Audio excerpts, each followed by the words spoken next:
Paano ka nakatutugon sa paanyaya ng Panginoon na pasanin ang iyong krus araw-araw at sumunod sa Kanya? Isang puspos ng pananampalatayang araw kapanalig.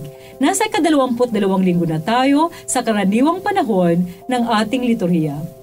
Pasalamatan natin ang Diyos sa pagpanibago ng ating pag-asa at pagtitiwala na kaya nating harapin ang mga krus ng buhay kung kasama natin siya. Ito ang katiyakang ating panghawakan, lalo na kung tinatalo tayo ng mga problema at nawawala na ng pag-asa. Hindi tayo susubukin ng Diyos ng higit sa ating makakaya.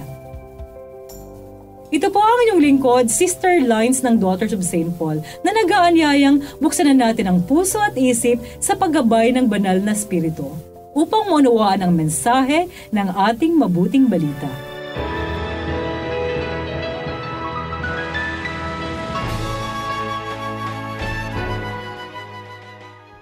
Ipinaalam ni Hesukristo sa kanyang mga alagad na kailangan siyang pumunta sa Jerusalem.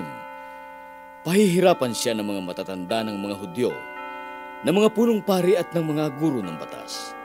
Papatayin siya at muling babangon sa ikatlong araw. Dinala naman siya ni Pedro sa isang tabi at sinimulang pagsabihan, "Huwag sana, Panginoon, hindi ito po pwede." Ngunit hinarap ni Jesus si Pedro at sinabi sa kanya, "Sa likod ko, Satanas, at baka mo pa ako tisurin. Hindi sa Diyos galing ang iyong iniisip, kundi mula sa tao." At sinabi ni Jesus sa kanyang mga alagad, "Kung may ibig sumunod sa akin, itakwil ang kanyang sarili at kunin ang kanyang krus upang sumunod sa akin.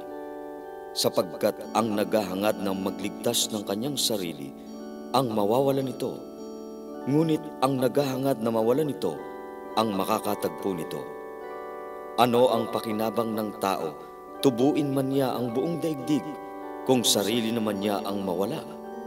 Sa ano maipagpapalit ng tao ang kanyang sarili? Darating nga ang anak ng tao, taglay ang kaluwalhatian ng kanyang ama, at kasama rin ang kanyang mga banal na anghel. At doon niya gagatimpalaan ang bawat isa ayon sa kanyang mga gawa."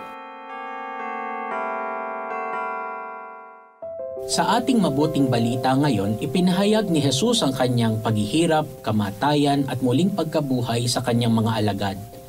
Makikita natin dito ang dalawang mahalagang aral na maaari nating gamitin sa ating buhay bilang mga Kristiyano. Una, tungkol sa pagsunod sa kalooban ng Diyos. Nang marinig ni Pedro ang sinabi ni Jesus, hindi niya matanggap na ang Panginoon ay magdurusa at mamamatay. Pero sinabi ni Jesus kay Pedro na siya ay nag-iisip ayon sa mga bagay ng tao at hindi sa mga bagay ng Diyos. Bilang mga alagad ni Jesus, tinatawag tayo na sumunod sa kanyang halimbawa at tanggapin ang kanyang kalooban para sa atin. Hindi natin dapat ipaglaban ang ating sariling gusto o interes, kundi magtiwala sa kanya na may mas mainam na layunin para sa atin. Ikalawa, tungkol sa pagpapasa ng ating krus. Sinabi ni Jesus sa kanyang mga alagad na kung sino man ang nagnanais na sumunod sa kanya, dapat itakwil niya ang kanyang sarili, pasanin ang kanyang krus at sumunod sa kanya. Ang pagpasa ng krus ay hindi lamang tungkol sa pagtitiis ng mga hirap o problema, kundi pati na rin sa pag-ibig at paglilingkod. Ang bawat isa sa atin ay may iba't ibang uri ng krus na dapat dalhin. Maaaring ito ay isang sakit, isang pagsubok, isang responsibilidad o isang hamon. Ang mahalaga ay hindi natin ito dalhin ng mag-isa, kundi kasama si Jesus na siyang nagbigay ng halimbawa at lakas para sa atin. Mga kapanalig, naway maging inspirasyon natin ang salita ng Diyos upang sumunod kay Jesus ng may pananampalataya at pag-asa. Amen. Mga kapanalig, support Pauline's online ministry. Subscribe, like, and follow us on Facebook, YouTube, Instagram, Twitter, TikTok, Spotify, Google, and Apple Podcast. Maraming salamat po. At sa lahat na nag-message sa amin na humihingi ng panalangin para sa iba't ibang intensyon, asahan po ninyong ipinagdarasal namin sa Diyos ang inyong mga kahilingan. Ito po muli si Sister Lines ng Daughters of St. Paul na nagpapaalalang buhay na walang hanggan, kapiling ng Diyos, laging hangarin.